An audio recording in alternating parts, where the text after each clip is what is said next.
That's the one thing I like Eddie over Abba is his effort. Like It's the effort. he will attack a ball in the air. Like you can see he's hungry for a goal. Like he's frantic almost. You almost want to tell him, hey kid, calm down a little bit. But he wants it. Whereas Abba's like, my weed's wearing off, dude. I'll be glad when halftime gets here. So Hey, I can take another ball. What'd you say? He's like, I can't wait till halftime so I can take another bong rip. That's where Abba is. Yeah. Like he's just like, it's too, you know what I mean? $350 a week, you know. So much money, dude. 31, you know, got kids. He's probably married. I don't know if he is, but whatever. Oh yeah, you know? He is.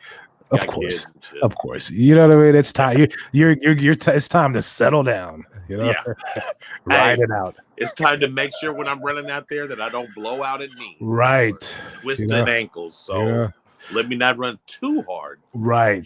The wife was yelling at him. No, you can't buy that. Notice also that when I said that, I snuck in ability too, effort and ability. And when I talk about Nketiah, like you said, with the energy that he plays with. He's also, by far, if you just look with your eyes, the fastest guy at that position that we have.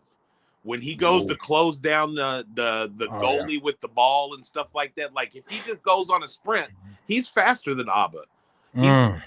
Oh yeah. Abba he's too long strided. Actually, maybe I'll say he's not as quick. Abba's not as quick as Nketiah, so like when Nketiah decides to take off, he can jump into a position better than any of our guys. From the middle striker or the middle of the pitch. We're gonna have to ask some people that question on Twitter. I disagree. I think Abba. I think if they race, Abba would beat him. But you know, yeah. Well, we'll put a little poll up. Hey, somebody always has that sheet of the fastest times on the team. Right. At Orbino, that's my guy. He has a little stat. He'll probably have a stat, you know. Yeah. Alba ran out. Whatever. Who knows? But midfield nowhere to be found on that goal to Theo. El Nini came crashing in, missed the challenge, slid, and Ceballos was somewhere pretending like he was doing something, and the break was on. Great finish by Theo.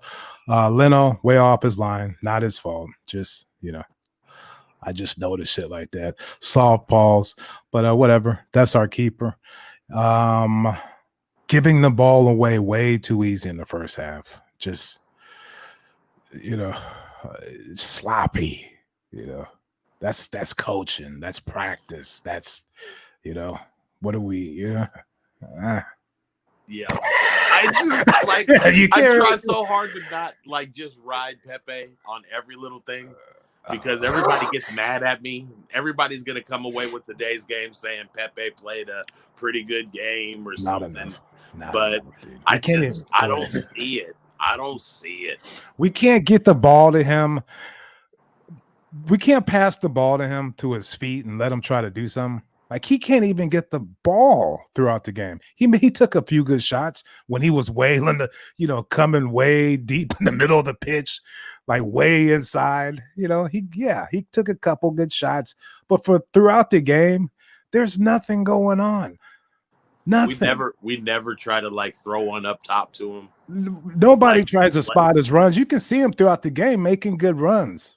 I can see him in position, but nobody passes him the ball. No, I mean, when he's making a run, his best chance today, Maitland-Niles stole the ball on the pitch. They were both near each other, right? And Maitland-Niles stole it, and Pepe started going, and he was going down the sideline. Right. And Maitland-Niles' plan was he threw it down the ground to his feet to try to battle some 6'4" Viking warrior.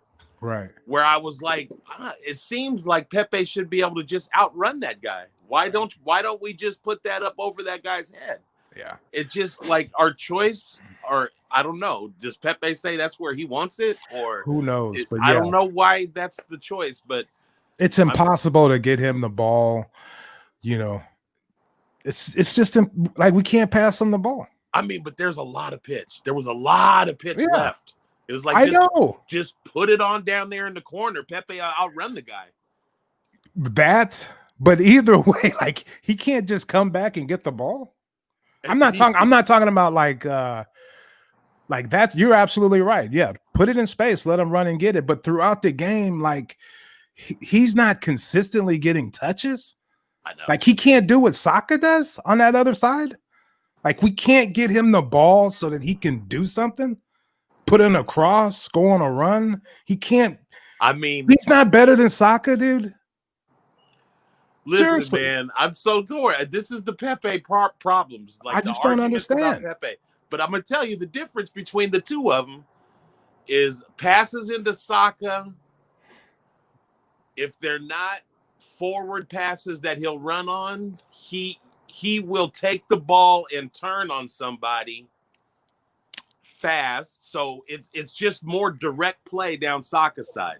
Right. Pepe, if you go to Pepe, I'm going to tell you, his choice, though, is to play as a target man, to play with his back to the baseline, to receive that ball, to now make a choice on how he wants to use this fool.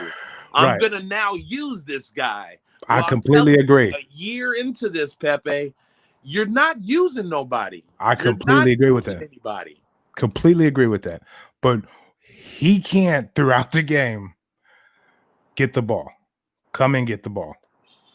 Like it's not like Saka's making tons of runs throughout the game. That's true. He's playing like a 1-2 game with Tierney.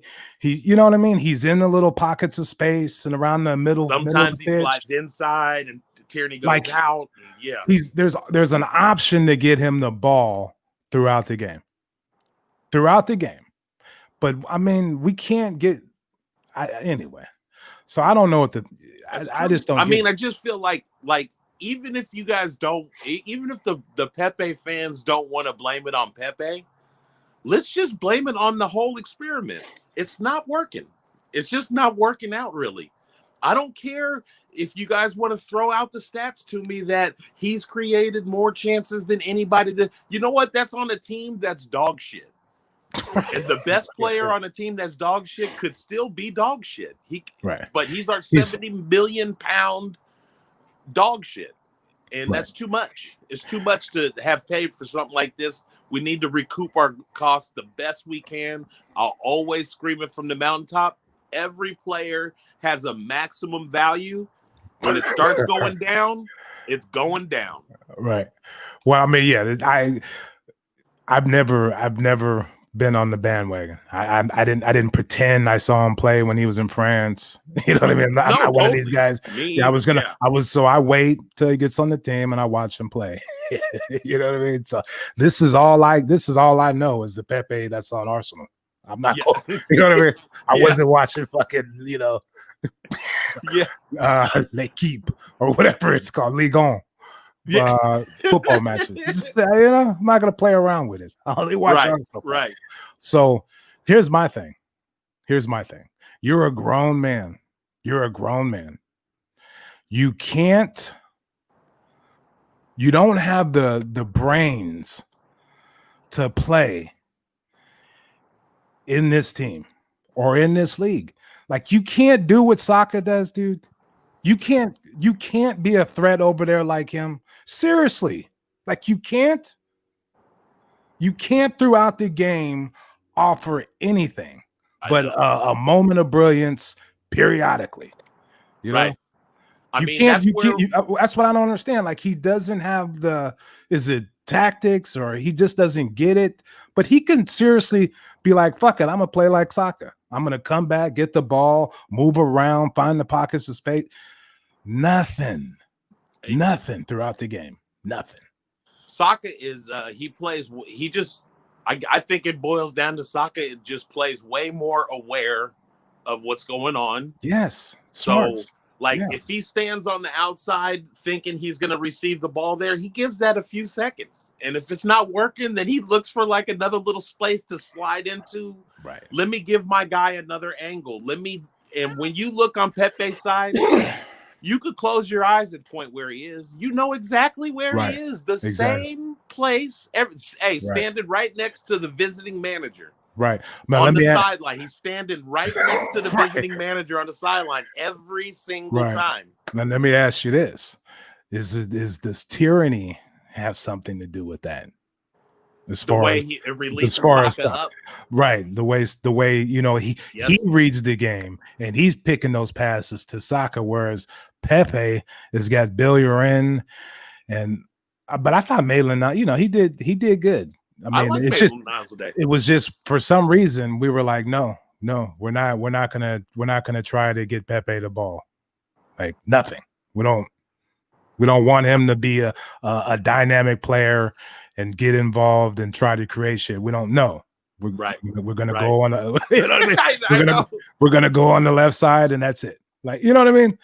So who knows? Who knows, dude? It's mind-boggling. Like, there's just nothing throughout the game from him enough to the point where you can even hold on. You know, there's people that are just holding on, like, you know, he's got a tremendous left foot, and every now and then he pulls off some shit where you're like, wow, this guy is awesome. But for the majority of the time, it's dog shit. And let's stop fucking around. Twisting, turning. That's a penalty, is it? No, he's still going. Oh, how about that? How about that? Thank you for tuning in to Caught in Two Minds. Please head on over to iTunes to subscribe, rate, and review. All feedback is much appreciated. And be sure to follow us on Twitter at CITM Podcasts, at Guna Rush, and at eMarshall Comedy. The music of this podcast is brought to you by Statics. If you like what you hear, please head on over to staticsmusic.com and be sure to follow them on Twitter and Instagram at Statics Music. That's STATX Music. Peace.